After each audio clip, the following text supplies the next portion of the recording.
రోజు రోజుకి గోల్డ్ రేట్లు పెరుగుతున్నాయి. తాకట్లో ఉన్న బంగారానికి వడ్డీలు పెరుగుతున్నాయని టెన్షన్ పడుతున్నారా? కొమ్మూరి గోల్డ్ వచ్చాక ఆ టెన్షనే పోయింది. కొమ్మూరి గోల్డ్ అంటే సోషల్ మీడియా ఇన్ఫ్లుయెన్స్ అనేది ఫస్ట్ గుర్తించింది మోడీనే. 2014లో ప్రశాంత్ కిషోర్ పెట్టి టీమును పెట్టి సోషల్ మీడియాని బలంగా ఉపయోగించుకుంది మోడీని అప్పట్లో. కాబట్టి ఆ రకంగా సోషల్ మీడియా దార్శనికుడు మోడీ లేకపోతే బీజేపీ అని చెప్పచ్చు. ఎందుకంటే వాళ్ళంత ఎఫెక్ట్ గా ఇప్పటికి కూడా ఏ పార్టీ కూడా ఉపయోగించుకోలేదు. మనకి అంటే అటాకింగ్ మామూలుగా ఉండదు. వాళ్ళకి డబ్బులు ఇచ్చి చాలా మందిని పెట్టుకుంటారు. అట్లాగే ఐడియాలజీ పరంగా కూడా వాళ్ళకి స్ట్రాంగ్ సంఘాల ఆర్గనైజేషన్ లో వాళ్ళకి స్ట్రాంగ్ ఉంటాయి. ఆర్ఎస్ఎస్ కానీ, బజరంగ్ దళ్ కానీ, విహెచ్పి కానీ, డిఫరెంట్ సంఘాలు, సంఘ పరివార్ అంటారు వాటన్నిటిని. అంటే సంఘాల కుటుంబం అది చాలా స్ట్రాంగ్ గా ఉంటాయి. కమ్యూనిస్టులకు కూడా అంత స్ట్రాంగ్ గా లేదు. ఒకప్పుడు కమ్యూనిస్టులకు ఈక్వల్ గా స్ట్రెంగ్త్ ఉండేది, కానీ ఇవాళ వాళ్ళు ముక్కలు అయిపోయారు. చీలికలు పేలికలు అయిపోయి పెద్ద ఇన్ఫ్లుయెన్స్ చేసే పరిస్థితిలో లేరు. కాబట్టి వాళ్ళందరూ ఇప్పుడు ఈ సంఘ పరివార బ్యాచ్ అంతా సోషల్ మీడియాలోకి వచ్చేసి వాళ్ళు ఎఫెక్టివ్ గా వాడుతున్నారు ఆల్రెడీ. కాకపోతే ఇక్కడ ఏమవుతుందంటే ప్రతిపక్షాలు ఫెయిల్ అయిన చోట ఆల్టర్నేటివ్ వ్యవస్థలు ముందుకు వస్తాయండి. ఎప్పుడైనా కూడా ట్రెడిషనల్ గా ప్రతిపక్షాలు స్ట్రాంగ్ గా ఉండి ప్రజల ఇష్యూల మీద నిరంతరం పోరాడుతుంటే వేరే పుట్టుకురావు. అవి ఇప్పుడు తమిళనాడు చూసుకోండి, ప్రతిపక్షం అక్కడ ఎవరు? ఏఐడిఎంకే ఏం పోరాడింది గట్టిగా? డిఎంకే మీద పోరాడలా. పైగా సెంట్రల్ లో బీజేపీతో కలిసింది కాబట్టి సెంట్రల్ ఇష్యూల మీద ఇది స్ట్రాంగ్ గా పోరాడలేదు, ఇటు డిఎంకే మీద పోరాడలేదు. దాంతో ఒక థర్డ్ స్పేస్ అక్కడ వచ్చింది. ఆ థర్డ్ స్పేస్ లోకి విజయ్ వచ్చాడు. నిజానికి విజయ్ ఎప్పుడు ప్రజల తరపున ఎప్పుడో ఒక మాట మాట్లాడింది లేదు, ప్రజల్లో ఎప్పుడు లేడు. అయినా అతనికి ఎందుకు పట్టం కట్టారు అంటే వాళ్ళ మీద ఉండే వ్యతిరేకత, నెగటివ్ అంటారు, నెగటివ్ ఓటింగ్ అనేది విజయ్కి లాభం కలిగించింది ప్రధానంగా. దాని తర్వాత ఇతని ఇమేజ్ అవన్నీ కూడా ఉండొచ్చు. అలాగా దేశవ్యాప్తంగా ఇవాళ మోడీ పాలన పట్ల తీవ్ర వ్యతిరేకత యూత్ లో పెరుగుతుంది రోజు రోజు. ఎందుకంటే ఎన్ని రోజులు నువ్వు ఫేక్ ఇష్యూస్ ని పెట్టి మభ్య పెడతావు? అంటే ముస్లింలు డేంజర్ అనో, క్రిస్టియన్స్ డేంజర్ అనో, పాకిస్తాన్ అనో, బంగ్లాదేశ్ అనో, అది ఇది కథలు చెప్పి జనాల్ని ఎన్ని రోజులు మోసం చేస్తావు? అందరికి ఉద్యోగం కావాలి, అందరికి డబ్బులు ఖర్చు పెట్టుకోవాలి. ఇవాళ సమాజంలో నువ్వు మతంతో భోజనం చేయలేవు, కులంతో భోజనం చేయలేవు. ఫైనల్ గా నీకు జాబు, డబ్బులు కావాలి. అవి ఎక్కడి నుంచి వస్తాయి? ఆర్థిక వ్యవస్థ బలంగా ఉండాలి, నిరుద్యోగం ఉండకూడదు, మ్యానుఫ్యాక్చరింగ్ సెక్టర్ స్ట్రాంగ్ గా ఉండాలి. ఇవన్నీ పక్కకి వెళ్ళిపోయి నెరేటివ్స్ లో ఎవడైనా మాట్లాడితే వాడిని దేశద్రోహం అనడం, ఇంకొకటి అనడం, అటాక్ చేయడం, ఇవే జరుగుతుంటాయి. ఈ పెంటప్ యాంగర్ అనే దాన్ని ఎక్కడో చోట ఎక్స్ప్రెస్ చేయడానికి జనాలకి వేదిక దొరకట్లే. అంటే రాహుల్ గాంధీ ఒక ఫైటింగ్ స్పిరిట్ తో పనిచేయట్లేదు. ఆయన ఏదో ఒక ఎన్జిఓ లాగా ప్రజెంటేషన్లు ఇస్తాడు తప్ప స్ట్రీట్ బ్యాటిల్స్ చేయాలి, నువ్వు ఆర్గనైజ్ చేసి ఉద్యమాలు చేయాలి, జైలుకి వెళ్ళాలి, అప్పుడు నీకు యూత్ వస్తారు.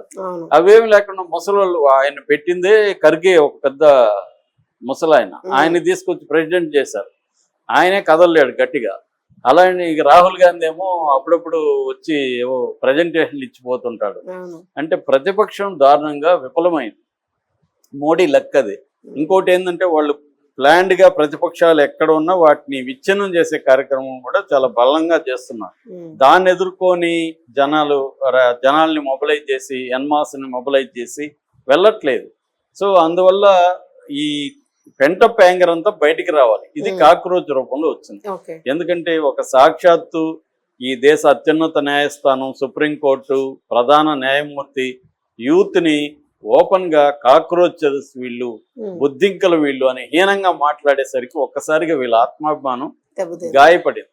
ఆల్రెడీ నిరుద్యోగంలో ఉన్నాము, ఆల్రెడీ ఈ ప్రభుత్వం మనకి ద్రోహం చేస్తుంది, మళ్ళీ మనల్ని వీడు కాక్రోచ్ అంటాడా అన్న ఒక దీంతో వచ్చింది. దాంతో అభిజిత్ దీప్కే అనే ఒక అబ్బాయి, అతను అంతకుముందు సోషల్ మీడియాలో పనిచేశాడు, ఎక్కడ ఆప్లో, ఆమ్ ఆద్మీ పార్టీ సోషల్ వింగ్కి ఇన్ఛార్జిగా ఉన్నాడు కాబట్టి అబ్బాయికి కొంత ఐడియా ఉంది. దాంతో అతను కాక్రోచ్ జనతా పార్టీ, అంటే భారతీయ జనతా పార్టీకి పేరడీ లాగా కాక్రోచ్ జనతా పార్టీ అని పెట్టేశాడు. పెడితే 4 రోజుల్లో 1 కోటి మంది చేరారు. ఇప్పుడు ఎంత తెలుసు? ఇందాక చూసా నేను, 2,16,00,000 అండి ఇవాళ ఒక ఇన్స్టాలో మాత్రం. మిగతావి నేను చూడలేదు, ఇన్స్టాది చూసా. ఇన్స్టాలో 2,16,00,000 మంది దాంట్లో ఉన్నారు ఫాలోయర్స్. అదే బీజేపీ చూస్తే 92 లక్షల మంది ఉన్నారు. బీజేపీ మొన్న చాలా 87 లక్షలు ఉన్నారు. అవును. నేను చెప్పిన రోజు 5 లక్షలు పెరిగారు. ఎందుకంటే కష్టపడి బీజేపీ వాళ్ళు పెంచుకున్నారు. కూడా పెంచుకోవడానికి ట్రై చేసినట్టు ఉన్నారు. అదే అదే అయినా కూడా వాళ్ళు 5 లక్షల కంటే మించలేదు. నేను మొన్న చెప్పినప్పుడేమో వీళ్ళు 1 కోటి మంది ఉన్నారు కాక్రోచ్ లో, బీజేపీలో ఏమో 87 లక్షలు ఉన్నారు. ఇవాళ నేనే షాక్ అయినా, 2,16 లక్షల మంది ఉన్నారు. ఇటు పక్క 5 లక్షలు మాత్రం పెరిగారు, 92 లక్షలు అయ్యారు. దీన్ని ఇప్పుడు ఎదుర్కోవడానికి నిజానికి ఇది ప్రతిపక్షాలు అందిపుచ్చుకోండాలి ఇమ్మీడియట్ గా. అవును. ప్రతిపక్షాలు ఏమో సందేహిస్తున్నారు, ఇది వెళ్ళాలా, దీంట్లోకి ఓన్ చేసుకోవాలా లేదా, పక్కన పెట్టేయాలా. అది లేదు, ఇదేమన్నా మనకు మించిపోతుందా అని భయంతో వాళ్ళు అలాగే ఉన్నారు. ఈ లోపల బీజేపీ రంగంలో దిగేది. వాళ్ళ మొత్తం వాట్సాప్ బ్యాచ్లు, ఫేస్బుక్ అంత ఈజీగా రంగంలో దిగి వదలలేండి.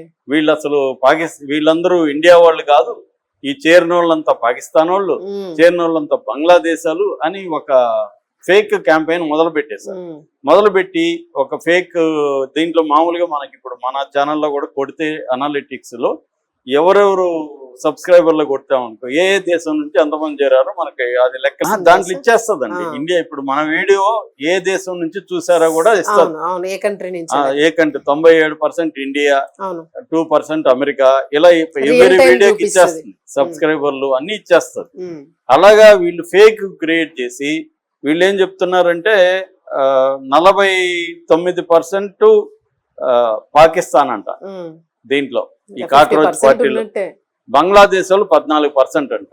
అంటే 63% పాకిస్తాన్ బంగ్లా వాళ్ళే, ఇండియన్స్ కాదు అని ఒక క్యాంపెయిన్ మొదలు పెట్టేశారు. దాంతో ఇప్పుడు మళ్ళీ ఈ కార్యకర్తల రంగంలో దిగి కాక్రోచ్ బ్యాచ్ వాళ్ళు అసలైన ఇది బయట పెట్టారు. వాళ్ళ ప్రకారం 94.7% ఇండియాని, యుఎస్ లో 1%, యూకేలో 0.7, కెనడాలో 0.6, యుఏఈ అంటే దుబాయ్ 0.6. ఇది వీళ్ళ డేటా. ఇదే నేను నమ్మచ్చు, ఎందుకంటే పాకిస్తాన్ వాళ్ళు వచ్చి ఇక్కడ చేస్తే ఈజీగా డేటా తెలిసిపోతుంది. వాళ్ళు వచ్చి దీంట్లోకి ఎంటర్ అయ్యి చేస్తే మన దేశంలోనే పాపులేషన్, యూత్ పాపులేషన్ 60 కోట్ల మంది ఉన్నారు మన దేశంలో. 60 కోట్ల మందిలో 2 కోట్ల మంది చేరడం పెద్ద విషయం ఉంది, ఎందుకంటే నిరుద్యోగమే దారుణంగా ఉంది కదా. సో